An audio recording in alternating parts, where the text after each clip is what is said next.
All right, Smirnoff, official vodka of the NFL, world's #1 vodka. Chris Cody, you're with me here. Smirnoff! Wow, you're on the money with Smirnoff. Smirnoff! I'm going to ask you, Chris, what's your favorite game day food? Smirnoff! That's your favorite game day drink. What's your favorite game day food? Smirnoff! All right, here's the deal. Game day is everything. The noise, the rituals, the passion, the dip, the wings, the dip again. Smirnoff! Smirnoff belongs in that mix because if you're tailgating or hosting or just sitting there checking your fantasy lineup every 30 seconds, you need Smirnoff. Otherwise, it's not a real game day. They've been doing it since 1864, which is, I don't even want to do the math. It's a long time. It's like when Greg Cody was born. They're award-winning. They make cocktails super easy, and they're all about bringing fans together. So yeah, we do game days. That's their thing. And if you're over 21, you should too. Why, Chris? Smirnoff! Grab a bottle of Smirnoff! at your local retailer and head to Smirnoff.com to find recipes of delicious cocktails perfect for game day. Smirnoff! Please drink responsibly. Smirnoff! Number 21 vodka, distilled from grain, 40% alcohol by volume, the Smirnoff! Company. New York, New York. Please do not share with anyone under legal drinking age. Smirnoff! Black Friday savings are here at the Home Depot, which means it's time to add new cordless power to your collection. Right now, when you buy a select battery kit from one of our top brands like Ryobi or Milwaukee, you'll get a select tool from that same brand for free. Click into one of our best deals of the season and stock up on tools for all your upcoming projects. Get Black Friday savings happening now at the Home Depot. Limit 1 per transaction. Exclusions apply. Full eligible tool list in-store and online. At Sierra, discover top workout gear at incredible prices, which might lead to another discovery. Your headphones haven't been connected this whole time. Awkward. Discover top brands at unexpectedly low prices. Sierra, let's get moving. Shadow Show. Shadow Show. Shadow Show. Shadow Show. Shadow Show. Shadow Show. Shadow Show. Shadowing it. Why did you walk in here today asking how much skin weighs? It's an interesting fact that I reveal on the Greg Cody Show podcast with Greg Cody. I have a 3 facts jack that I do every week, and one of the I only do things that surprise me that I didn't know that I think people would be interested in. And it's a matter of fact that the human skin weighs about 20 pounds. In other words, if you were skinned alive, the physicality of your shed skin would be the equivalent of 2 bowling balls. It's an incredible total. I always think of skin as almost featherweight. Greg, Yeah. do you mean to tell me if Dan were skinned alive? It would be a little more than 20. Oh, God. Okay. Wait a minute. I mean, nothing is exact. You know, a thin person might be 18, Dan might be 26. You think my skin weighs more than your skin? Oh, Isn't it the hell yeah. fat surrounding the skin? Like the skin would all weigh the same, no? Yeah, but a fat person's skin and a skinny person's Right, skin. just depends on how tall or short you are. How much skin you got? Well, you know, I've never cannibalized anyone. I'm not sure about the details, but what I'll tell you is, roughly speaking, the people don't think of skin as the organ. The biggest organ on the human body is the skin. And it weighs 20 pounds. I don't think that's accurate. It can't be. I don't think the biggest organ is skin. Yes, it is. That's Yes, absolutely it is. accurate. Well- Yes, absolutely is. Biggest by weight. No, it's by surface area. Oh, By surface area. Certainly by surface area. Now, by weight, I would guess, my guess would be it'd have to be a percentage of your body weight. I would say, I don't know, 20%, 15% of your body weight is skin. Because obviously, the bigger you are, the more skin you got. Some of us have a bigger organ. I don't think of skin as an organ, and I thought the large intestine could unspool around the earth or something. I thought the large intestine was something that stretched much longer than people would imagine it stretches. It does. When I was it does. growing up, one of the jokes kids would do is like, ooh, hey, Greg, your epidermis is showing. It's just the term for your skin. It just means your skin is showing, but it sounds naughty. It does So when sound someone naughty. says that to me, I'm like, oh no, you clutch yourself. Why were you thinking of this, Greg? Like, how did it come up? If one were skinned alive, their skin would weigh 20 pounds on a scale. I researched with great diligence my 3 Facts Jack segment. on my Guaranteed he's podcast. just scrolling down like 50 interesting facts. No, I researched, I looked them up. But how did it come up? Like, how did you arrive at, if you were skinned alive and placed the skin on a scale, it would weigh 20 pounds? Put it on the poll, Juju, at Le Batard Show. Did you know your skin weighs roughly 20 pounds? Yeah, the origin of the 3 Facts Jack, it's proprietary information. But let's just say that it came from great diligence and research. It's the small intestine, by the way. That's the long one, not the large intestine. Right. Okay. Yes, exactly right. Okay, I was thinking that, but I didn't want to correct it. How gracious. How long is it? How long is the small intestine? Depends on what you're working with, Dan. Zaz is his substantive. This is the Dan Le Batard Show with the Stugotz podcast. Greg Cody is wearing his finest terry cloth shirt to celebrate a fun regular season Monday night in South Florida sports. Always fun when the Heat beat the Knicks. I think the interesting story from that game is, what is Kel'el Ware going to become, right? Because freakishly athletic. It's still strange to me to see someone that size be able to move that way. It's still not a normal thing for me. I know it's normal throughout the league and it's human evolution, but still weird to see that. 3 of the 4 All-Stars didn't play for both teams, so it's not representative of anything except that you can't trust Karl Anthony Towns when he's the best player on the court, because he needs to be better than he was at the beginning of the game. So we'll talk about Heat Knicks in a second. But first, the Panthers scored 8 goals last night. Now, I saw one game this season at Anaheim. Anaheim's pretty good this year. They're offensively very good. And when I was in Los Angeles, I was watching the game against Anaheim, and I legitimately got fooled by the amount of scoring Anaheim was doing in the third period, because I asked my friend on 2 of the goals, is that a replay from the last goal? Like, did they just score again? And they just kept scoring in the third period, a period that the Panthers owned the last 2 years and owned again last night. Wait, were you there and you thought you were watching a replay? No, I was watching on television. That would be funny. I was not in Anaheim. I was in Los Angeles. That'd be weird. Yeah, I was in Los Angeles watching on television. Oh, okay. Because I wouldn't normally be watching the Anaheim Panthers game that late at night. I'm not a West Coast hockey guy after 11 p.m. I just think it'd be strange if, like, you're at a game and then something tells you, like, am I watching a replay? But no, you're there. That would be strange. Yeah. Now, you watch all of the Panthers games. Do you also watch the West Coast games, though? You stay up until midnight and 1 o'clock in the morning when they're West Coast traveling? Excellent question, Dan. For the rest of my life, yes, I had always stayed up for the West Coast games. I'm starting to feel my age now, Dan. Uh-oh. I'm having a very hard time staying. Like last week, the Heat and Panthers were both on the West Coast at the same time. I faded for all the games. I couldn't do it. I'm getting a little bit old. That was a fun one last night. They scored 8 times. They annihilated Vancouver, which took a 2-0 lead in the game. And all they need to do is just get the season to Barkov and Kachuk in a place that's not in disrepair. They don't even need to be among the top 8 teams. They just need to be where they've been my entire existence as a Panther fan before they started winning, which is 5 or 6 points out of the final playoff spot. So, Roy, your thoughts so far? Another 1,000-point guy for the Panthers. I can't believe what's happening with the Panthers. None of this is still normal to me. To see them have the historic players, to see them have the celebratory nights where they get to go and interview the family because someone else is arriving at 1,000 points because their team is so deep. But both the local teams, the Heat and the Panthers, are really deep. The Heat are doing what they're presently doing, just staying above 500, waiting for their all-stars to get back with their bench. They're doing that with their depth, and the Panthers are doing the same thing. So, Roy, where are you on what the Panthers have done so far this season? Because they look pretty mediocre, but that's fine. You're fine with them looking mediocre. They need to not be bad. Well, they look mediocre because there are about 6 players who are injured right now. Yeah. That's what tends to happen. Including their 2 best ones. Yes, exactly. But Brad Marchand has registered a point in all but 2 games this season, so he's keeping them afloat.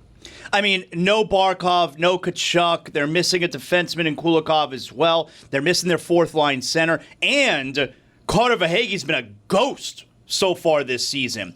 Like, you can't wait for Barkov. Who knows if he's going to be available at some. Although there was video footage last week, he was like working out at a public park. Without a brace. He had no brace on. Please, come on. That made me feel good, Greg. Yeah, but let's not be doctors here and claim a miracle.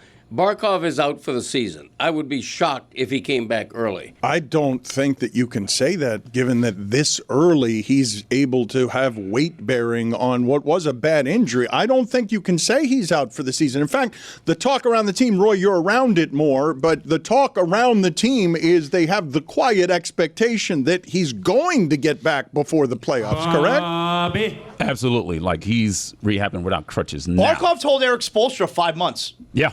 That's what he's aiming for right now. And how long has it been? How many months? It's been a month and a half. Training camp. Okay, yeah. so 3.5 months would be what point in the season? March? Okay, so if you don't need him desperately, are you going to take that chance, bringing him back early? Well, desperately I'm means saying. what? Like, they need him to win a Stanley Cup, so yeah. Well, okay. All right. I have different expectations about that. Well, so you say don't be doctors, but you're willing to say that your prognosis is more accurate than Barkov's. My prognosis is based on what the doctors have said thus far. I haven't heard anybody connected with the Panthers go on the record saying Barkov will be back soon. Oh, but they won't do that. There's no circumstance under which they would do something like that. They would rather underpromise, overdeliver. Right. That spot. Okay.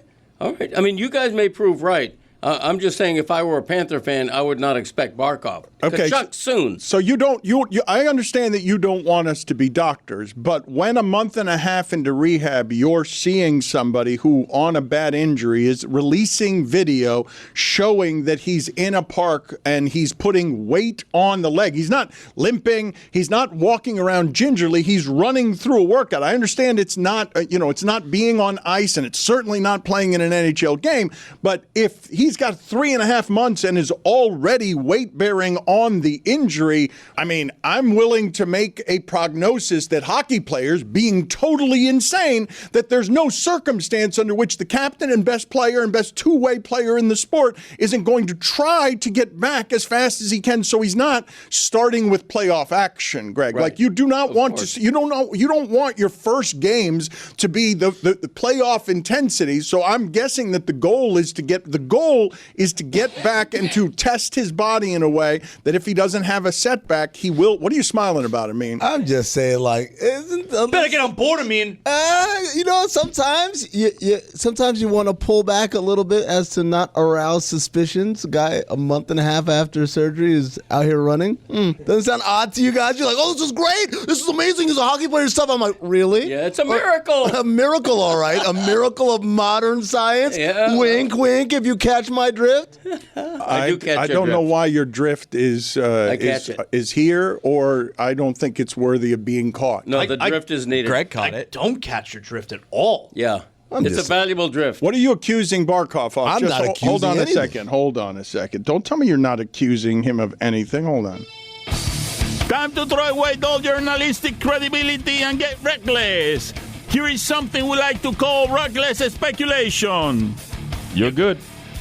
All I'm saying is, you guys seem to be excitedly marveling at this miraculous, way ahead of schedule recovery, and not like asking any other follow-up questions or, what's different about your recovery regimen that's made you so incredibly Like what, adept at steroids? recovery? Who cares? Greg, why are you pointing? Why are you pointing at Amin as if you're a journalist and you're pointing at Amin in agreement as if you want to give him a hello? Amin makes a valuable point. Thank you. Which is What's the valuable point? The valuable point is, if a month and a half ago they're saying Barkov, they're not saying might be out for the season. They are saying Barkov is out for the season. No, they never said that. I believe they did. They never said definitely out for the season. Yeah, they never said that. This is a good way to argue. They didn't say that. I believe they did. That's like arguing with my father, where I'll go to the internet and I'll show him something and he'll just look at it and go, I don't know about that. Yeah, could And be AI. I can't win the argument that way. The internet lies. You're saying you believe something that no one else here believes or has heard. People who are watching and following the team every day, including West Coast games, even though they're getting old. Yeah, get tired. Listen, man. can I say one thing? I don't want to be the naysayer here. I hope he comes back soon. Barkov's my favorite player. March, you think? Yeah. Okay. Are you allowed to have a favorite player? I can have a player I enjoy watching. He never gets enough credit. He's the most underrated superstar in the league. I feel like He's the a last two-way couple player. years. I think he gets the credit now. Finally gets enough I think credit. finally he does. But if I could add here, Greg, you may think that they announced that he's going to be out for the year. I don't believe that's true. If they actually...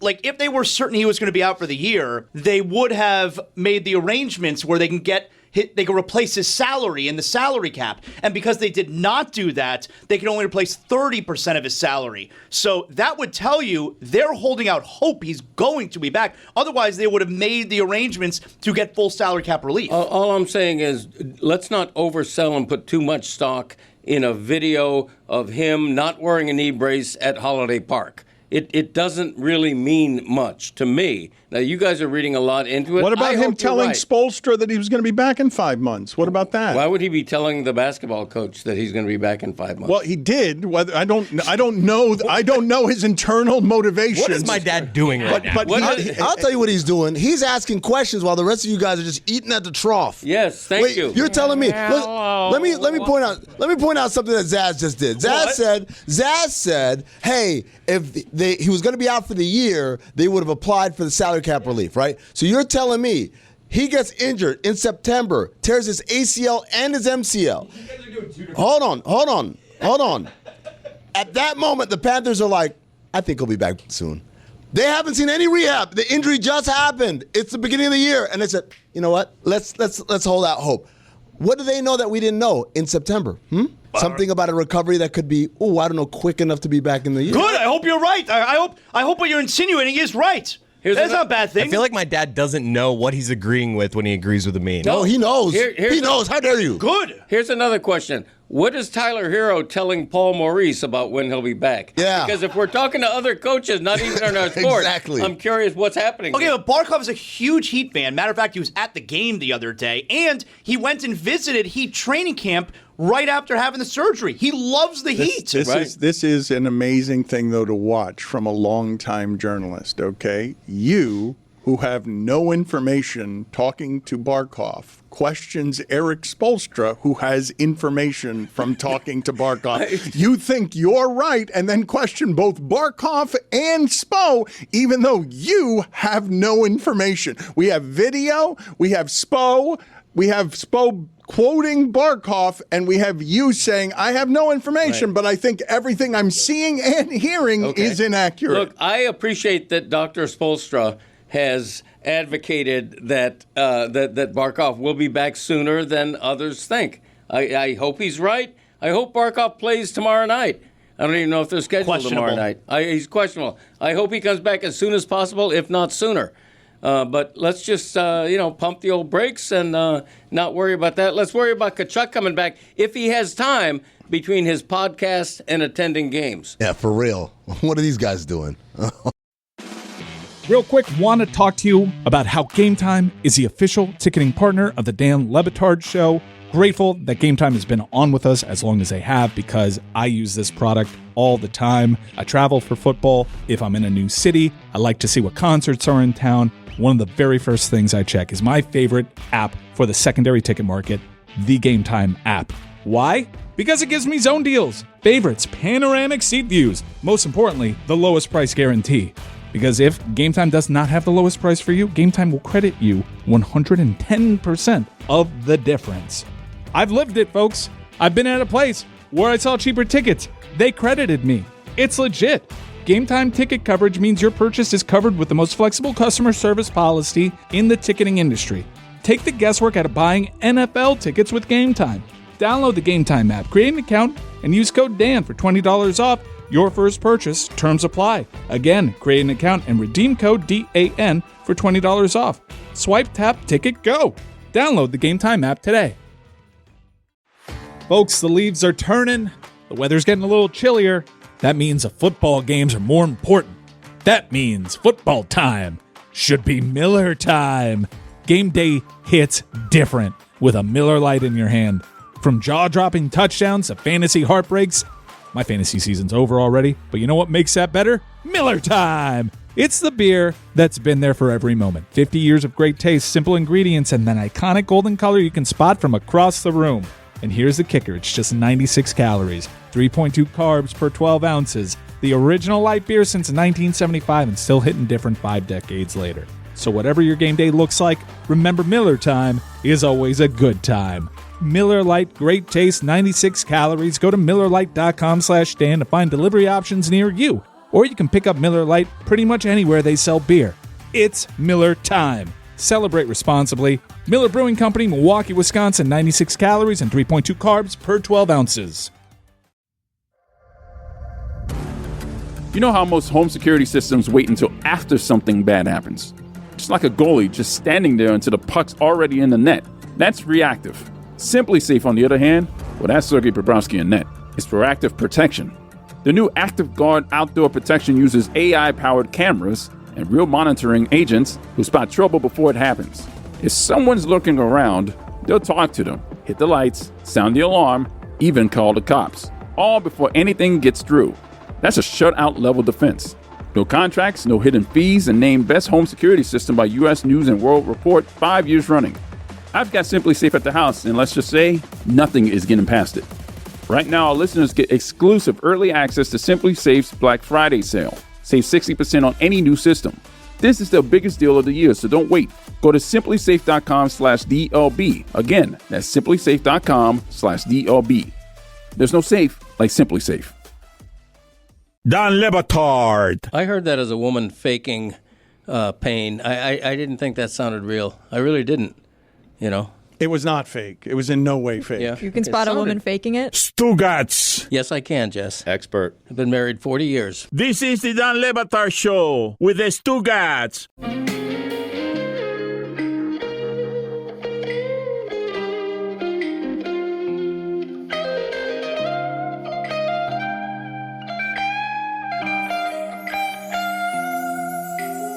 You know why? You know why, Greg? He's got time to do all that?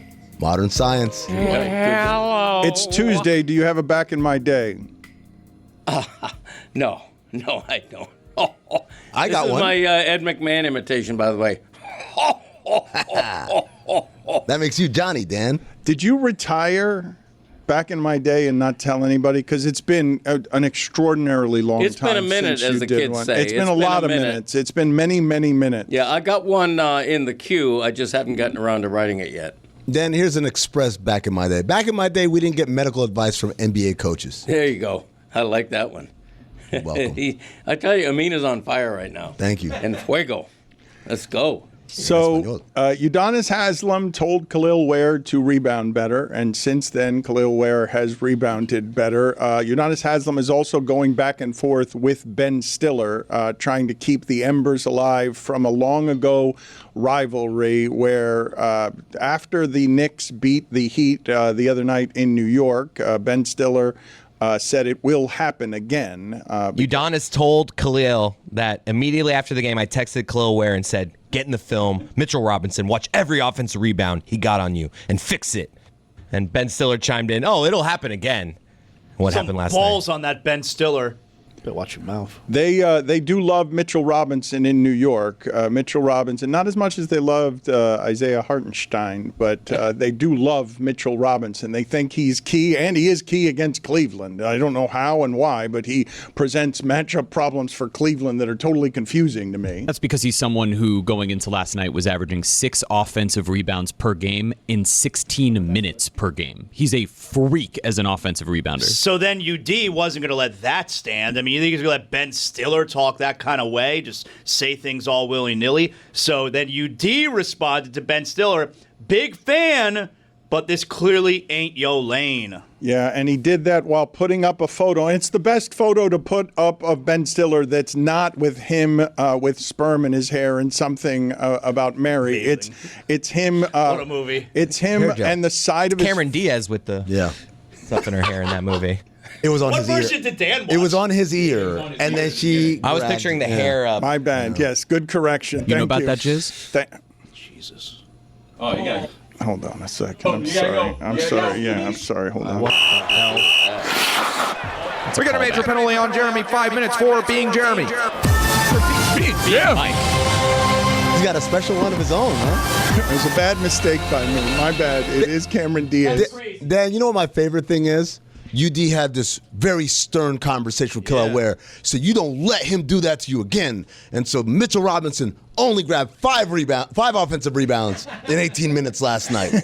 That'll show them. But how many on Ware? Kel'el Ware owned him. Kel'el Ware was the best player on the floor last night. He was awesome. I'm just saying Mitchell Robinson still grabbed the shit ton of offensive rebounds. How many takes do you think Ben Stiller did with the famous head on chest, sweaty chest? Like, there's no way that could be doctored. You had to actually do that, right?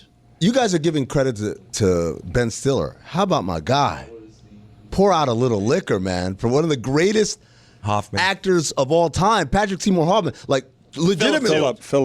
Philip Seymour. His brother Patrick, though, he was a good actor, too. A lot of people don't talk about him. But Philip Seymour Hoffman, one of the great actors, like legit, I'm not trying to be funny here, like a thespian, right? It's a tour de force performance. Absolutely. In that movie. And he starred in this stupid-ass movie and killed it. It was a great movie, but if you were taking... So that's Along Came Polly. I mean, Ben Stiller's resume on funny movies, he directed Tropic Thunder. I think that was the first time he ever directed. But that resume on funny movies... Pump your brakes.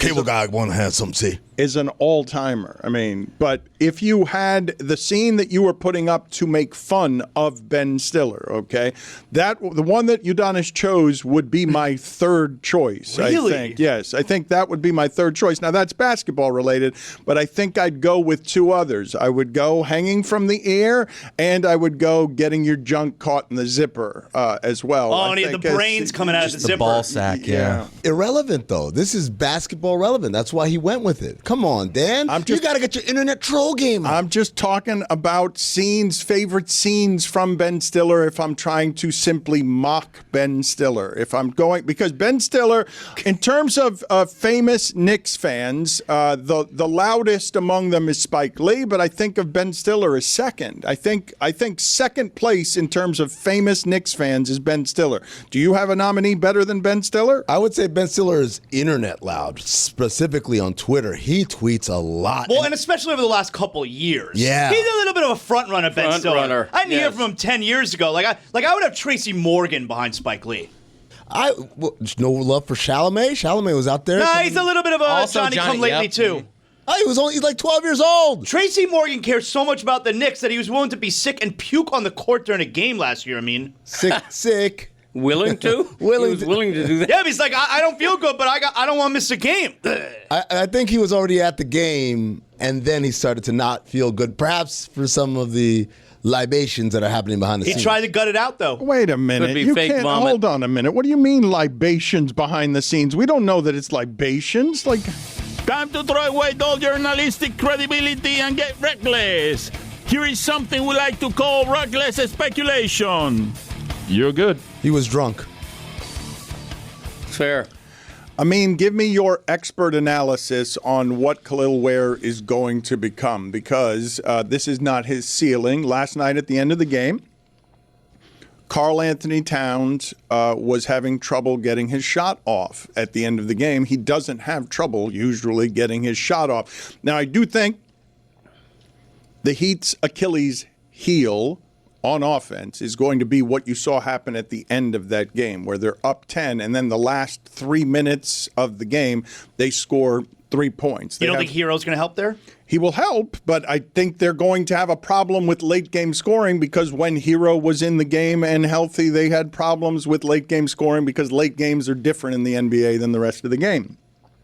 Last night, 3.5 minutes left in the game. They were up by 10 or 12. They scored 3 points the rest of the way, but Kel'el Ware made it problematic for Karl Anthony Towns, a really uncommon 7-footer, right? Wins the three-point contest. He gets his shot off, and he just missed the shot at the end a little further from the basket than he wants to be. But Ware also blocked his shot when he was closer. So I ask for your expertise here.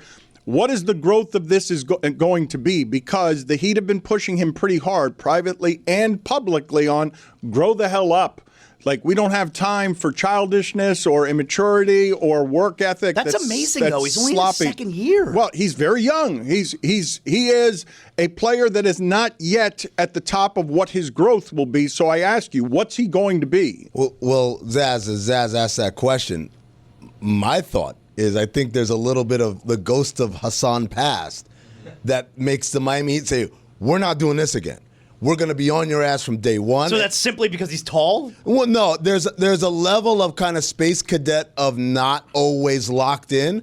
Like the idea, first of all, the idea that he closed the game last night, 6 months ago, that would have been unthinkable. Played over 30 minutes last night. Like, that usually doesn't happen. The number of minutes is cool, but the idea that Spo said this is a one-possession game, I'm going to have him on the floor. And made the play. And then he backs it up and makes a play is incredible. But just simply the trust that he can be out there and will not have a mental lapse and will not mess up. Now, here's the hard part for a young kid like that. Last night was probably the best game of his career.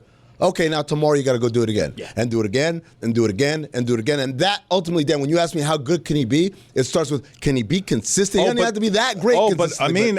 But athletically, there's no reason for him to not be among the most athletic people on the court every single time he's on the court. He has, oh man, I'm going to say this, and it's going to sound scary. Everyone brace yourselves. He has all the physical tools. That's what I'm talking about. To be a Wembanyama stopper. Whoa. That's what I'm talking about. What? The physical tools.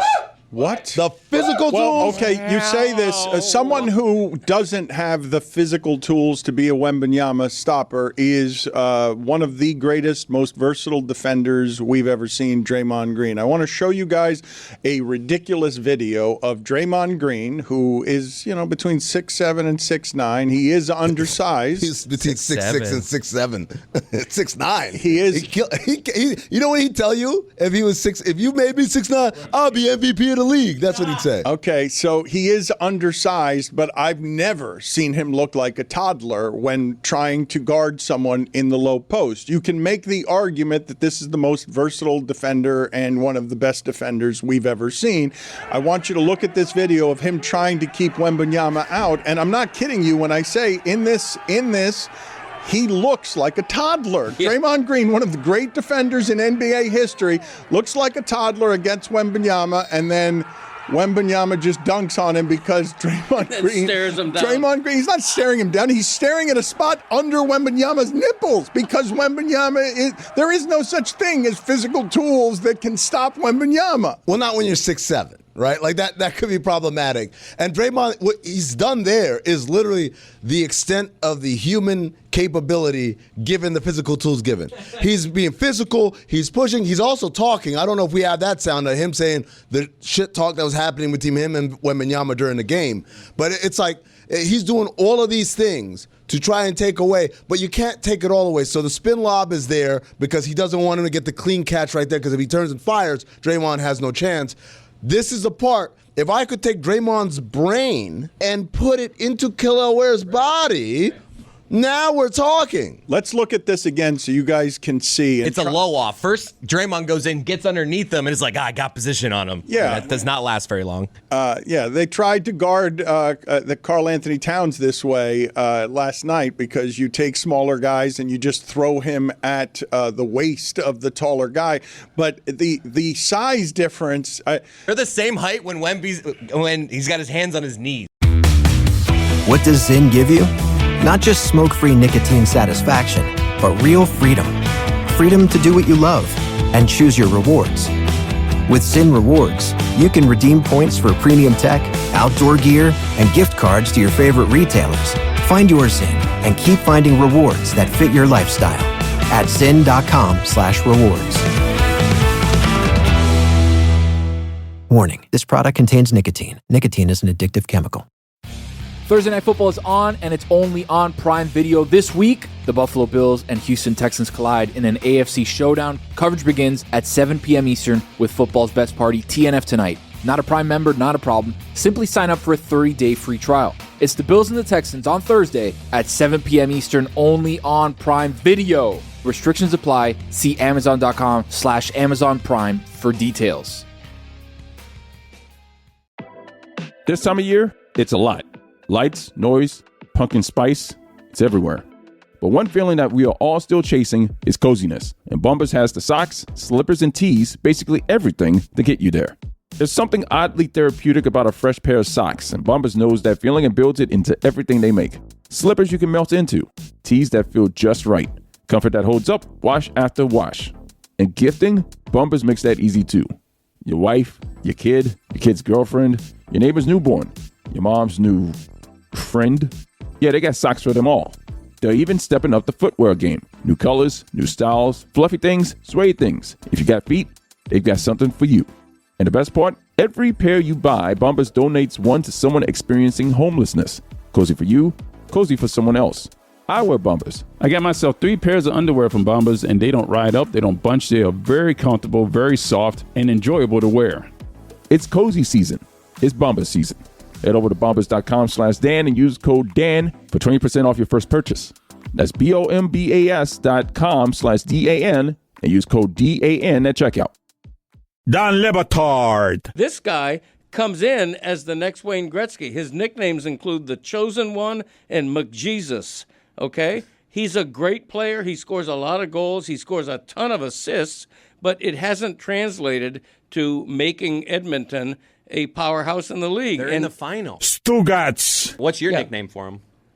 McOverrated. This is the Dan Le Batard Show with the Stugotz.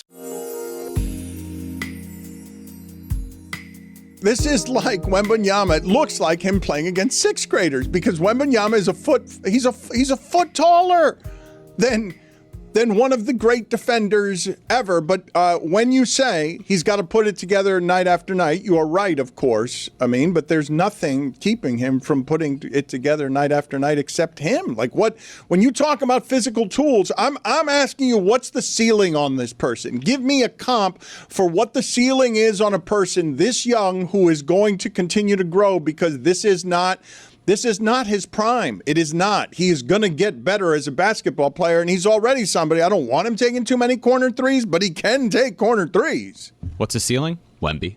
Okay, no, we're not going to do that. Oh, come on. Hold on. Come on, Slow man. down. Come on.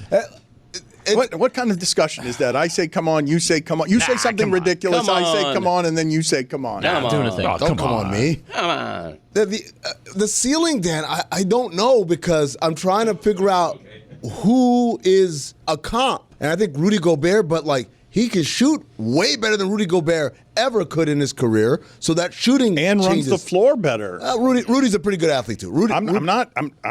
I'm not questioning Rudy Gobert's athleticism.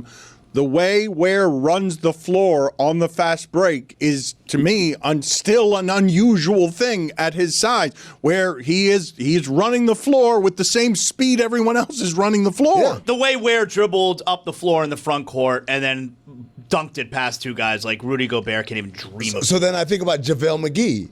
Is he like a better JaVale McGee? Because JaVale McGee was very skilled, but again, was plagued by a lot of the things that we talked about as far as, can you be locked in every single night? Why can't he just be this guy that we saw last night? That guy's really good. Why can't he be that?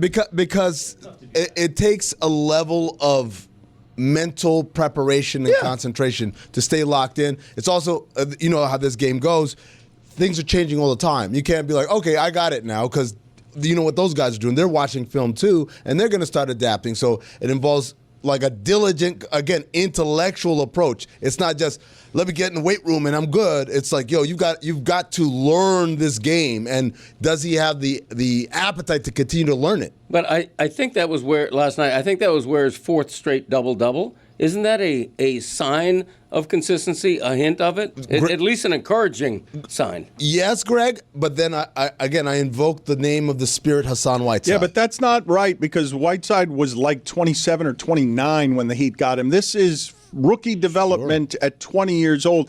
And when you say JaVale McGee, now I know JaVale McGee is a majestic athletic talent, but when I think of JaVale McGee, I just think of an assortment of ridiculous plays that are going to be put on the screen now, because I asked video to get me a montage of just JaVale McGee being ridiculous, because he is still mad at Shaquille O'Neal for the way that Shaquille O'Neal would make fun of him, because he was more athletic than anyone else else on the court, but he would just do an assortment of nonsense that was irresponsible. I associate JaVale McGee largely with wasted talent. That's my favorite one out of the entire montage of all the things we'll ever show. My favorite one is him messing up, running back off court even though they have the ball, and the way John Wall turns back and looks at him and has this kind of, oh, Jesus Christ, this look about him.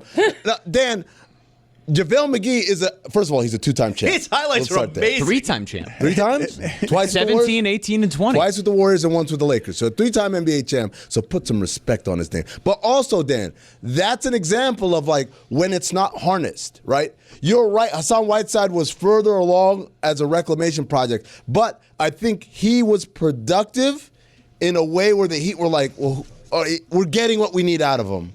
And then ultimately down the line, they realized they created a monster by not being stricter. I went to you for genuine expertise and enthusiasm. I'm not saying you didn't give us expertise, but you did not give us enthusiasm. When you compare his ceiling to JaVale McGee, you have insulted ceilings.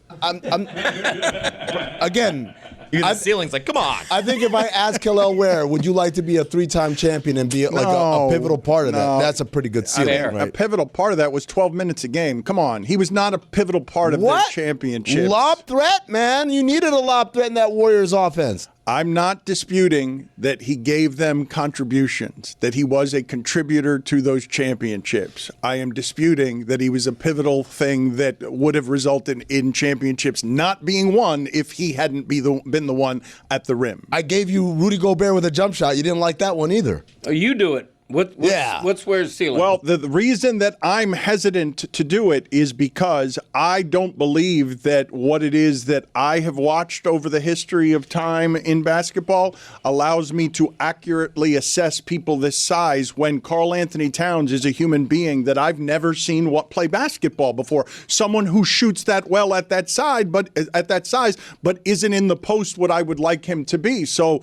the reason I'm going to Amin is because his library of remembering how it is that people develop from when they're 20 is better than my library on how they develop. And so Rudy Gobert as a comp doesn't work for me just because he's a better offensive player than Rudy Gobert, and I doubt very much that he'll ever be the defensive player that Rudy Gobert is, and I don't mean that as a slight in any way on Ware either. I'm looking for somebody because Ware frustrates me with his lack of touch around the basket. He frustrates me with his with his low post game, but I don't think it's going to stay that way. Like I believe that with a great many reps, he's not going to be that kind of awkward, and I don't know how to do the assessment because of how young he is. What happens when he's in this particular cauldron? Like I've seen this team do something with Ike Austin, like in terms of being able. Ike Austin driving around right now, like, hey, they talking about me on Levitar show. Wait a second,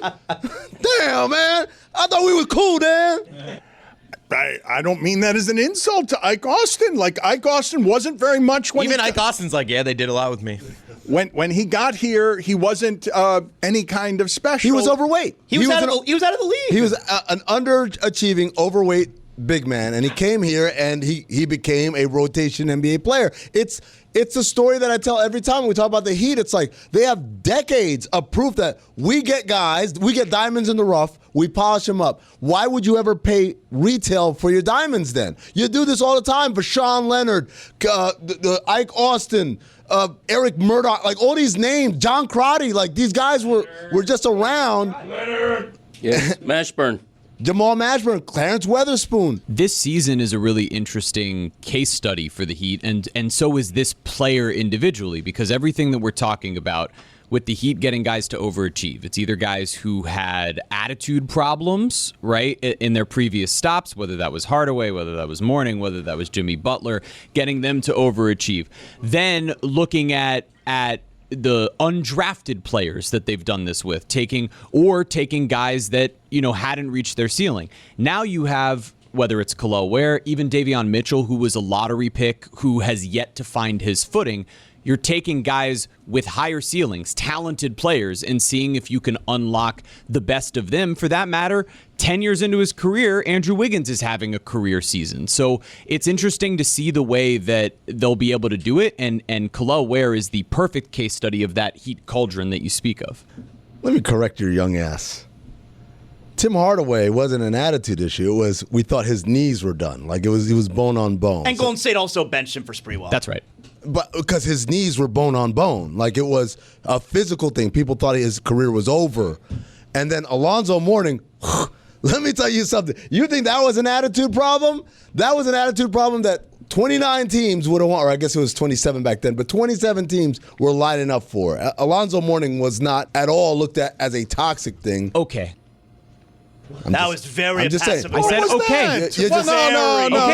Okay, That okay was loaded. Okay. That okay was loaded in some stuff. I'm with Zaz. It felt like it had an undertone of racism. One of the most. It's a hostile workplace. I didn't see it at first, but I'm starting to see it now. I didn't like that. Where's HR? He spent Sunday cheering for Harrison Butker, and I'm not happy with what's happening with Rambling back from Georgia Tech. Started gambling. Hold on, I was on the wrong side of that. What a loaded okay. There was a lot of poison in that okay, Jeremy. There was a lot of bass in that okay.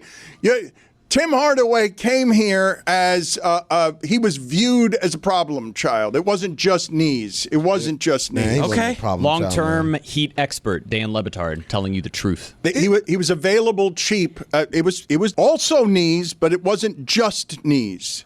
Was available cheap because people thought his career was over. Also, you want to trust a guy who thought Ben Stiller had the jism in his hair? I mean, cheap. They gave up Kevin Willis and Bimbo Coles. Hey, man. Kevin Willis. Got to give something to get something. Hold on, man. Kevin Willis, one of the longest NBA careers in NBA history. He had T-Rex arms. He did, but he was in great shape. Those arms were buff, dude. Refused to pass. He wore nothing but Eddie Murphy suits too. Like all of his suits were leather. He has like a clothing line. But he looked so good in those suits because he was so buff. But you're right, he had T-Rex arms. They were short arms. He was a 7-footer, right? But he did not play like a 7-footer. He was athletic. He had some moves. He was a good player, but lacking the last.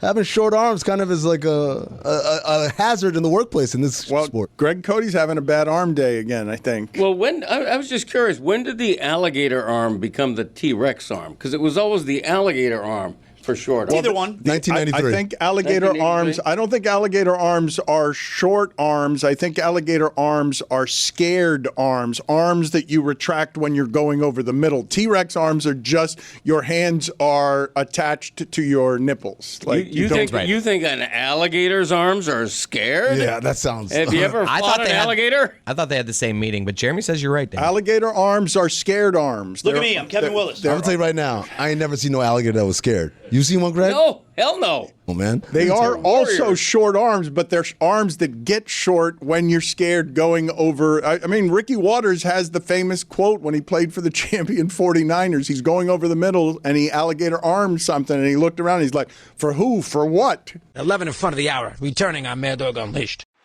Folks, the leaves are turning. The weather's getting a little chillier. That means the football games are more important. That means football time should be Miller time. Game day hits different with a Miller Lite in your hand. From jaw-dropping touchdowns to fantasy heartbreaks. My fantasy season's over already, but you know what makes that better? Miller time! It's the beer that's been there for every moment. 50 years of great taste, simple ingredients, and an iconic golden color you can spot from across the room. And here's the kicker. It's just 96 calories, 3.2 carbs per 12 ounces. The original light beer since 1975 and still hitting different 5 decades later. So whatever your game day looks like, remember Miller time is always a good time. Miller Lite, great taste, 96 calories. Go to MillerLite.com/Dan to find delivery options near you. Or you can pick up Miller Lite pretty much anywhere they sell beer.